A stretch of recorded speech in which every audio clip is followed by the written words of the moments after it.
Bonjour à toutes et à tous, bienvenue dans ce nouveau numéro de Smart Impact, l'émission de la responsabilité sociale, sociétale et environnementale des entreprises. Voici le sommaire, notre invité aujourd'hui c'est Jean-Louis Bal, le président du syndicat des énergies renouvelables. Il va commenter les scénarios établis par RTE pour l'avenir du mix énergétique de la France. Quel choix pour tenir nos objectifs de décarbonation? Réponse dans une minute. Notre débat il portera sur le bénévolat en baisse de 7% pendant la crise sanitaire, comment le relancer, quel rôle peuvent jouer les outils numériques. On va notamment découvrir une plateforme co-construite par Bouygues Télécom et One Heart pour recruter dans les associations. Et puis dans Smart Ideas, une jeune marque de mode éthique et responsable, Célène Provence, c'est à Marseille évidemment. Énergie, bénévolat, mode, 3 univers, 30 minutes pour les découvrir. C'est Smart Impact tout de suite.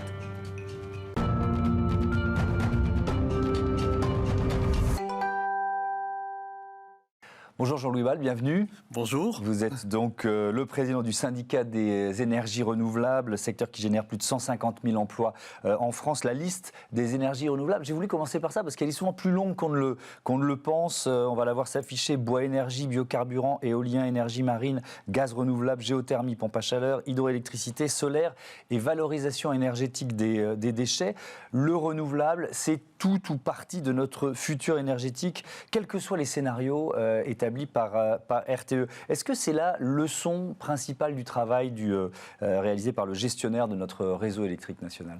Alors, la première leçon qu'on peut retenir du rapport de RTE et ses 6 scénarios, c'est d'abord que la neutralité carbone à l'horizon 2050 est quelque chose de faisable, de possible et économiquement très supportable. Ça, c'est la première leçon et c'est vraiment une très, très bonne nouvelle.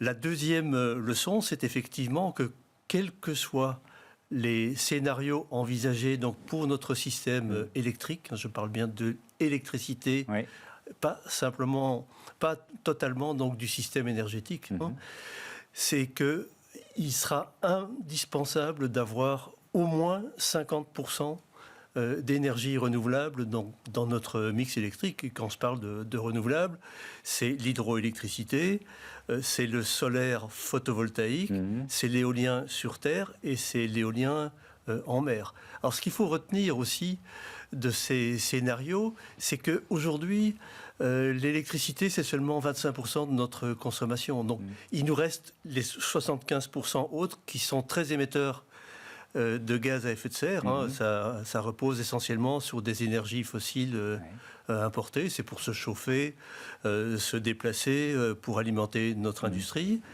Et ce que prévoit RTE, c'est qu'on va électrifier ces usages. Donc, la consommation d'électricité va augmenter de 35% d'ici 2050. Ça, à minima 35%, ça dépend un peu des scénarios, ça dépendra notamment du succès de la réindustrialisation de la France. Mais donc dans tous ces domaines, transport, bâtiment, industrie, on va devoir augmenter l'usage de l'électricité. On doit profiter du fait que notre électricité est aujourd'hui très décarbonée, avec une part importante de nucléaire, mais aussi 25% d'électricité renouvelable. Donc on va démultiplier les usages de l'électricité et il faut qu'on garde ce caractère décarboné de notre électricité et donc que l'on augmente la part des énergies renouvelables. À quel rythme? C'est ça un peu la question centrale. Les énergies fossiles elles représentent encore 63% de notre consommation globale d'énergie. À quel rythme il faut accélérer la transition renouvelable? Et puis vous parliez d'efficacité et du fait que ce soit réalisable d'ici 2050, mais avec quelle masse d'investissement? C'est aussi ça ce que ça représente. Mais ça représente des investissements, mais ça nous coûterait beaucoup plus cher de ne rien faire. Alors, c'est un investissement sur le secteur électrique, mais ça va engendrer aussi d'énormes économies sur les autres secteurs énergétiques et notamment sur l'importation d'énergie fossile. Oui, c'est une question de souveraineté aussi. Oui. Aujourd'hui, donc, on importe 45 milliards de combustibles fossiles chaque année. Si les scénarios de RTE sont respectés, eh bien, c'est une économie de 45 milliards qu'on va pouvoir réaliser à l'horizon 2050. Donc, c'est un investissement, mais qui sera très rentable pour l'économie, pour la collectivité. Et alors, je reprends la question du rythme ou de l'accélération, et en la posant différemment sur la décision politique, en fait. Là, on est dans quoi? Dans une urgence ou de prise de décision politique? C'est ce que vous attendez aujourd'hui? Alors, c'est ce que nous attendons. Donc, moi, j'ai lancé un appel solennel au président de la République pour qu'il mette tout en œuvre durant le prochain quinquennat s'il est réélu, et je lance le même appel au président qui sera élu, à tous les autres candidats. Il faut absolument accélérer le développement des énergies renouvelables qui aujourd'hui progressent, mais encore insuffisamment par rapport au scénario décrit par RTE. Donc on a une belle progression du photovoltaïque, mais qui doit être multiplié par 2 ou 3 donc dans les années à venir. On installe l'équivalent d'à peu près 1800 mégawatts de solaire photovoltaïque, ce qui est en gros un peu plus qu'un réacteur nucléaire en termes de puissance installée chaque année. Il faut au moins doubler donc, cette puissance installée. Même chose en éolien terrestre. Et puis, il faut vraiment qu'on arrive à faire émerger l'éolien en mer. Et là, les progrès sont significatifs, puisqu'on a le premier champ éolien en mer qui va être mis en fonctionnement donc à Saint-Nazaire l'année prochaine. On a à côté de ça 2 usines d'éoliennes, 3 usines plutôt exactement, une à Saint-Nazaire, une à Cherbourg et une au Havre, qui vont produire les éoliennes qui vont être installées donc, dans les années à venir. Mais vous serez d'accord pour dire, Jean-Loup Bal, qu'on parle de loin, parce qu'on en a une aujourd'hui, les Anglais en ont près de 3000, donc des éoliennes en mer. Donc on a vraiment un gap à rattraper. Moi, ce qui m'intéresse aussi, c'est la question de la perception et évidemment de l'acceptabilité des énergies renouvelables. Il y a ce sondage IFOP très intéressant qui est sorti au mois de septembre. Et on prend un peu toutes les sources d'énergie renouvelable avec une perception positive à 64% pour l'éolien terrestre, 66% pour l'éolien en mer, ça monte ensuite, 73% le bois, 79% les biocarburants, 85% méthanisation énergie solaire, 86% géothermie, 90% énergie hydroélectrique. Comment vous analysez ce sondage déjà, globalement ? Alors globalement, ce sondage qui a été réalisé par l'IFOP, effectivement, mais à notre demande, montre que les Français sont extrêmement favorables au développement des énergies renouvelables. Et quand on pousse l'analyse un peu plus loin, y compris à côté de chez eux. Oui, alors c'est évidemment vous anticipez sur la question que je vais vous poser, mais parce qu'il y a ce principe de... Bah oui, je sais bien. Comment on peut rendre l'éolien, je ne parle même pas du maritime, même si on voit qu'il y a des freins sur certains sites, mais l'éolien terrestre plus acceptable. Est-ce qu'il faut par exemple systématiser l'intéressement financier des riverains pour que ça passe mieux ? Il faut d'abord faire le constat qu'il y a une réelle acceptabilité de toutes les énergies renouvelables, y compris l'éolien terrestre, et y compris dans les régions où il y a déjà beaucoup d'éoliens, comme dans les Hauts-de-France ou dans le Grand Est. Là où il y a un problème aujourd'hui, c'est l'acceptabilité par un certain nombre de personnalités politiques, donc parmi lesquelles des candidats aux élections. Oui, ils en jouent, c'est sûr, mais pas seulement. S'ils jouent de ça, c'est parce qu'il y a une partie de l'opinion qui... écoutez, pardon, mais ici, on a régulièrement... Moi, je pense qu'il ne faut pas nier la réalité. C'est-à-dire qu'il y a une acceptabilité générale, mais il y a quand même des freins localement. Moi, on a reçu ici des représentants du secteur comme vous, mais aussi des représentants d'associations de riverains qui nous expliquent, moi j'habite dans un village et c'est le maire du village d'à côté qui a pris la décision d'installer les éoliennes. Elles seront en bordure du village, donc nous on peut quasiment rien faire, mais on les verra de chez nous. Il y a quand même des histoires comme ça, on ne peut pas les nier. Alors il faut savoir que les associations anti-éoliennes sont extrêmement bien organisées et elles font remonter systématiquement donc des recours ou des oppositions aux projets d'éolien, mais ça ne reflète pas nécessairement l'opinion de la population. Alors le problème que vous soulevez avec ces éoliennes qui sont en limite de commune, c'est un problème qui peut être résolu justement avec d'abord une fiscalité qui soit bien adaptée, que la fiscalité qui retombe pas seulement sur la commune d'implantation, mais également sur les communes riveraines, et puis que les riverains puissent bénéficier de cette production d'énergie locale, soit en participant au financement, soit, et c'est une réflexion qui est en cours, en pouvant acheter leur électricité à un tarif plus favorable grâce à cette centrale éolienne. Et effectivement, associer les riverains, c'est encore la meilleure façon de faciliter encore une acceptabilité qui est déjà très bonne. Merci beaucoup, parce que c'est un enjeu majeur. On ne pourra pas se passer des énergies renouvelables. Au contraire, il faut les développer. Merci beaucoup, Jean-Louis Bal. À bientôt sur Bismart. On passe à notre débat sur le bénévolat. Retrouvez le débat de Smart Impact avec Veolia.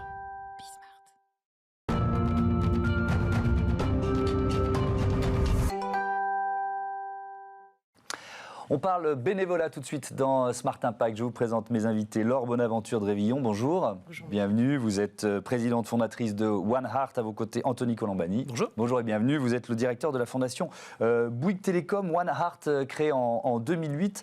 Votre métier, c'est quoi? C'est de valoriser l'engagement? On peut résumer ça comme ça? Oui, c'est valoriser, c'est de rendre visibles en fait les besoins des associations en matière de bénévolat. Donc on a créé un média qui permet d'inciter et d'inviter toute personne à contribuer à son échelle à des offres de bénévolat, à consommer responsable avec des spots qu'on référence partout en France ou à participer à des événements pour les associations. Oui, donc il y a le média, il y a une agence de communication et de marketing, et puis il y a une plateforme que vous avez co-construite. On va évidemment y venir et y consacrer du temps. Anthony Colombani, 15% des collaborateurs de Bouygues Télécom sont investis dans la fondation. Quel type d'action ?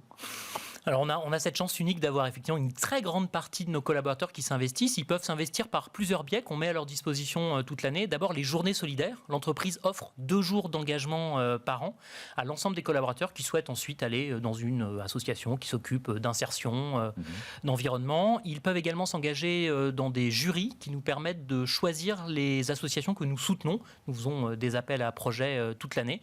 Et puis encore plus récemment, ils peuvent s'investir au sein d'un incubateur associatif.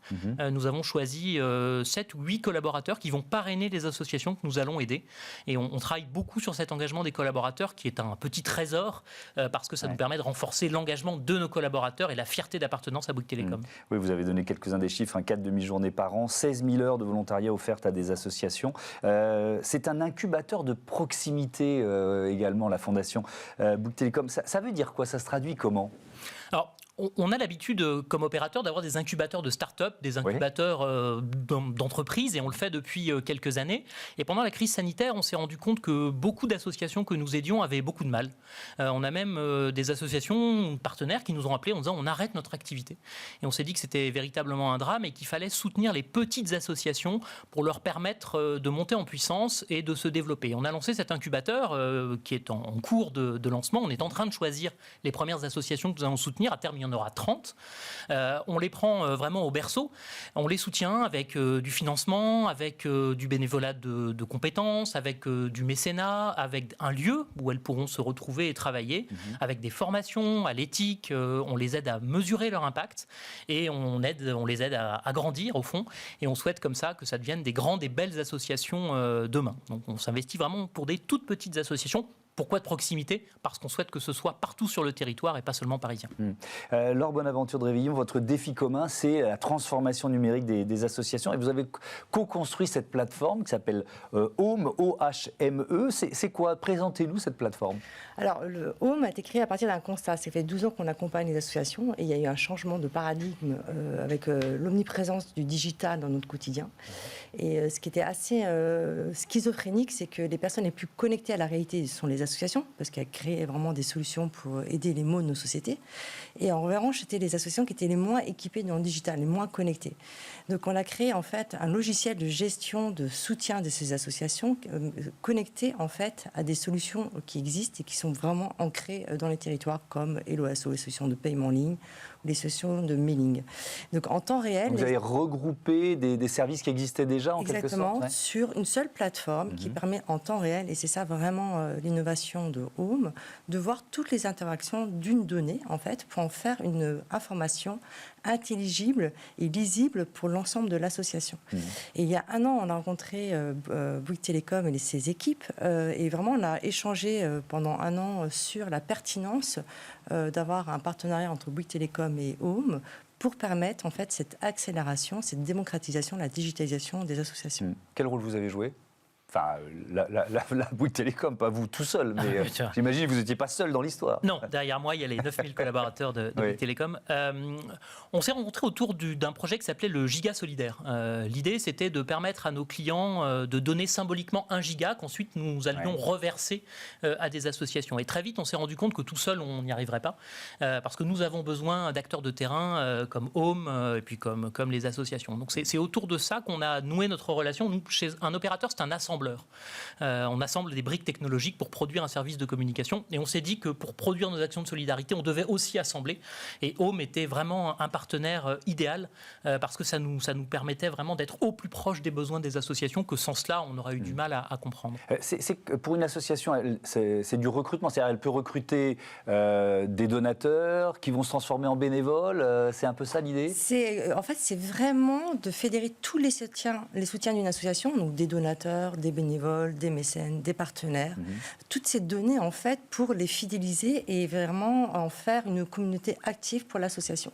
Donc ce qui est intéressant avec Bouygues Télécom, c'est que c'est vraiment un double partenariat, c'est que d'une part, c'est équiper ces associations d'un outil simple d'usage pour qu'elles soient vite digitalisées et prennent en main en fait cette digitalisation de manière autonome, et d'autre part en fait pousser sur cet outil-là des offres de bénévolat qui seront visibles sur la super plateforme de bénévolat de Bouygues Télécom. Donc c'est vraiment en fait un effet un peu qui se coule 2 en 1. C'est à la fois équiper les associations d'outils qui leur sont destinés et qui ont été co-créés pour leurs besoins, et à la fois rendre visibles leurs besoins en bénévolat.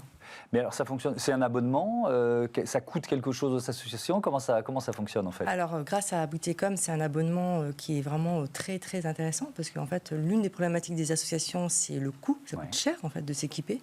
Et là grâce à l'offre B-Box pour les associations, l'abonnement est vraiment tiré d'une manière accessible en fait. C'est vraiment démocratiser l'association, ça coûte 10 € par mois en fait pour une association pour bénéficier de ce logiciel de gestion de ses soutiens.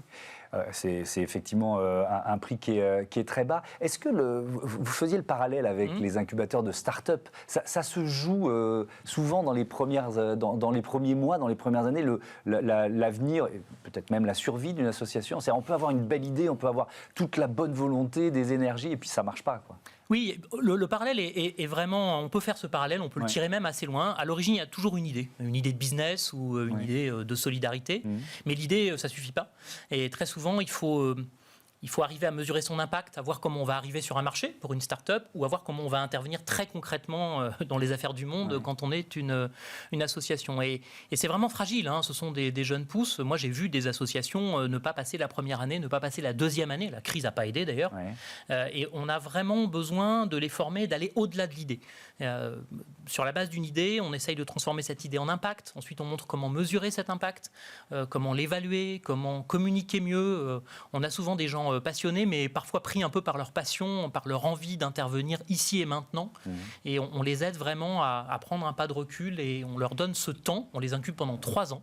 Donc on leur donne ce temps de la réflexion et de la mesure de l'impact. Et est-ce que finalement cette plateforme, elle rentre dans la réflexion que vous avez pu construire au fur et à mesure de vos contacts avec ces associations, de la création de l'incubateur ? Vous voyez, c'est une brique de l'ensemble, quoi. En fait, on est allé les voir, les associations que nous connaissons. Ça fait 15 ans que la Fondation Bouygues Télécom existe, donc on a dû soutenir des centaines, peut-être même des milliers d'associations. Mais jusque-là, on les soutenait sur la base de programmes. C'est-à-dire qu'elles venaient vers nous avec un programme, nettoyer une plage ou mener telle action de solidarité. Et là, on a décidé de les soutenir plus globalement. Donc, on est simplement allé les voir en leur demandant ce dont elles avaient besoin. Certaines nous ont dit nous, on veut un lieu pour travailler. D'autres, nous, on veut de la formation. Nous, on n'est pas très à l'aise avec la partie juridique. On n'est pas très à l'aise avec la communication avec nos bénévoles. Et c'est là que Home est intervenu. On n'est pas très à l'aise avec la gestion financière parce qu'il y a aussi des risques juridiques associés. Donc, on a fait la liste de l'ensemble de ces besoins et on a structuré autour de ces besoins des programmes de formation, d'assistance que nous leur proposons dans le cadre de l'incubateur. Je précise néanmoins que nous avons 2 actions. Une action qui est l'incubateur pour les petites associations, et là on en suit un petit nombre, et une action plus globale qui s'appelle Bbox Asso que Laure évoquait tout à l'heure, qui là s'adresse à toutes les associations, mais dans ce cas-là, l'accès aux outils qui sont proposés est payant effectivement avec ce prix très bas. On a vraiment voulu avoir quelques associations que nous incubions et ensuite s'adresser à toutes les associations de France qui souhaiteraient venir sur notre plateforme. Vous l'avez dit, mais je voudrais qu'on rentre un peu dans le détail. La crise sanitaire a fragilisé un certain nombre d'associations. Il y a cette étude de l'INSEE qui parle d'une baisse du nombre de bénévoles de 7% sous l'effet de la crise sanitaire. Est-ce que, je vais vous poser la même question à l'un et à l'autre, de vos postes d'observation respectifs, ça redémarre? Est-ce qu'on retrouve des chiffres qui étaient ceux d'avant la crise ou est-ce que finalement ça prend du temps? Peut-être Anthony Colombani pour commencer. Nous, on a fait un lien très très fort entre l'absence de digitalisation et les difficultés. Et on a vu des associations qui ont vraiment souffert de ne pas être digitalisées, c'est-à-dire qu'elles ont perdu concrètement le lien avec leurs bénévoles, mais aussi avec leur écosystème. Et on en a vu vraiment être extrêmement fragilisées. Ça repart, et on sait d'ailleurs que les associations sont un formidable levier pour la relance. On va avoir vraiment besoin des associations pour repartir, mais ça repart tout de même assez lentement encore pour l'instant. Et nous, on a encore quelques inquiétudes. Le tissu associatif en France, c'est un trésor, c'est un trésor plus que centenaire, c'est 1 200 000 associations, c'est vraiment essentiel à notre pays et on s'investit pour le renforcer et lui permettre de repartir plus vite. Laure, Bonaventure de Rion, ça repart aussi? Alors, je ne sais pas si ça repart, parce que déjà, il y a eu vraiment, à cause de la crise du Covid, vraiment un stop des activités, de nombreuses activités des associations pendant plus de 18 mois, parce qu'en fait, la relance a été vraiment en septembre, comme pour beaucoup d'activités.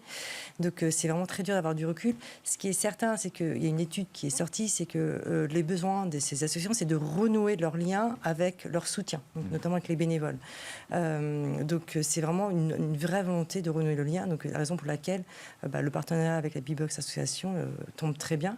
Mais de toute façon, aujourd'hui, il y a 15 millions de bénévoles en France. Si les 15 millions faisaient grève, le pays ne tournerait pas, finalement. Ce serait vraiment insupportable, que ce soit en matière de santé, d'agro, de sport, de handicap. Enfin, heureusement que les associations étaient là pendant la crise de Covid, parce que je ne sais pas comment ce serait passé. Il y aurait peut-être eu des famines. Les banques alimentaires ont fait un travail formidable. Donc, à la fois, il y a eu cette omniprésence dans le terrain pour pallier à l'urgence. Et d'autre part, toutes les petites associations dont parlait Anthony, il y a eu un arrêt total. Donc là, il y a une reprise, c'est sûr, avec des vrais besoins. Et surtout une prise de conscience que si ces associations ne sont pas digitalisées, et ça c'est vraiment les gérants de ces associations qui sont là, il va y avoir des problèmes pour renouer le lien avec leur soutien et continuer leur activité. Donc ça a accéléré en fait le besoin vital en fait de ces associations de renouer avec le digital et d'être bien accompagnées en étant formés et en ayant des outils adéquats. Merci beaucoup, merci à tous les deux, à bientôt sur Bismart. On passe à Smart Ideas, de la mode éthique et responsable au programme. Smart Ideas avec BNP Paribas, découvrez des entreprises à impact positif.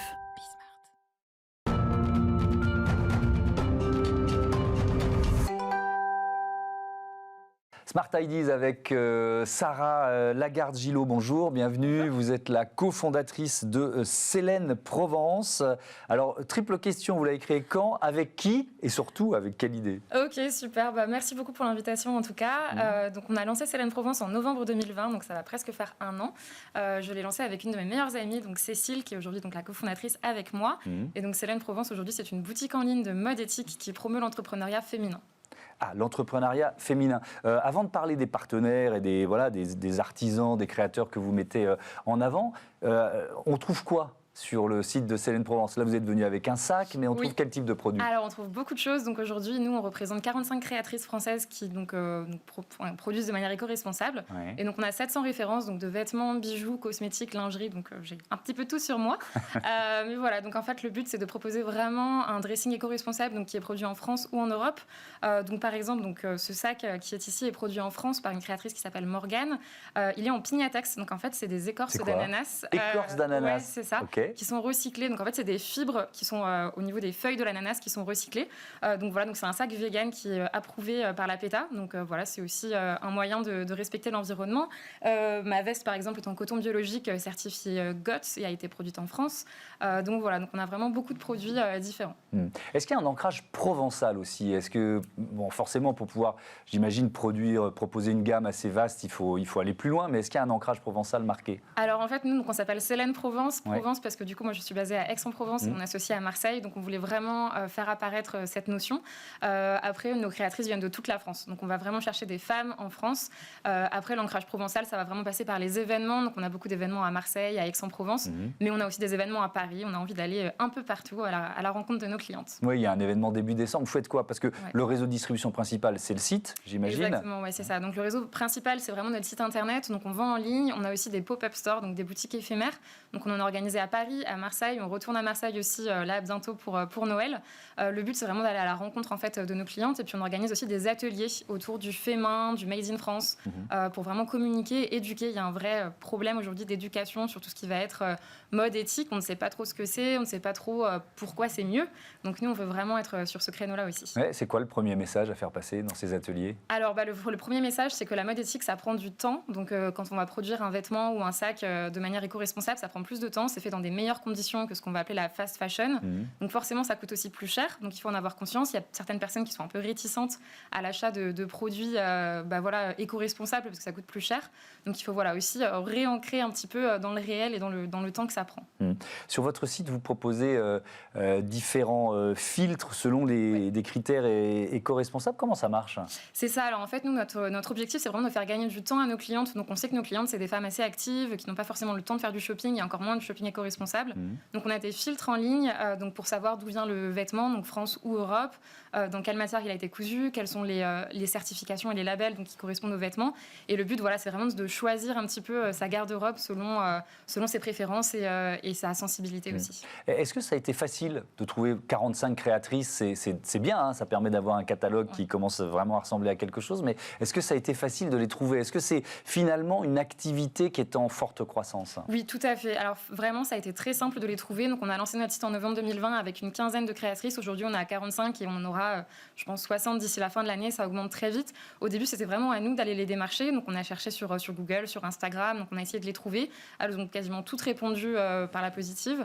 Et aujourd'hui, on a la chance d'être contactés par des personnes qui nous trouvent sur les réseaux sociaux, dans nos événements et qui viennent nous contacter. En fait, elles ont un vrai besoin de visibilité. Aujourd'hui, en fait, ces marques françaises, ces créatrices sont un peu démunies par rapport aux grandes entreprises. Donc elles ont vraiment besoin d'être mises en avant et c'est ce qu'on leur propose chez Célène Provence. Et vous consacrez aussi 5% de votre chiffre d'affaires au projet Sirius. C'est quoi le projet Sirius? Ouais, alors le projet Sirius, donc Sirius, c'est l'étoile la plus brillante du ciel. Donc un petit lien avec Célène. Célène, c'est la déesse de la lune, donc on voulait vraiment être dans cet univers. Et pourquoi l'étoile la plus brillante du ciel? Parce que c'est un peu comme ça qu'on voit les femmes qui nous entourent, donc comme des personnes vraiment brillantes, inspirantes, et parfois elles ne le savent pas encore parce qu'elles n'ont pas confiance en elles. Donc on a vraiment envie d'allouer un certain pourcentage de notre chiffre d'affaires à des ateliers pour reprendre confiance en soi. Donc ça passe par exemple des ateliers de broderie, des rencontres avec des créatrices inspirantes, etc. Le but, c'est vraiment de se rencontrer entre femmes. On a vraiment envie de créer un réseau engagé de femmes. De susciter des vocations aussi. C'est ça, exactement. Donc pour nous, en fait, nos créatrices partenaires ont vraiment aussi cette personnalité qui fait qu'elles peuvent encourager d'autres personnes à se lancer. C'est des femmes, elles entreprennent, donc c'est des modèles, des symboles, et on a envie de les mettre en avant aussi via nos ateliers. Merci beaucoup, bon vent à Célène Provence. Voilà, c'est la fin de cette émission. On se retrouve demain pour un nouveau numéro de Smart Impact. Restez fidèles à Bismart, la chaîne des audacieuses et des audacieux. Salut.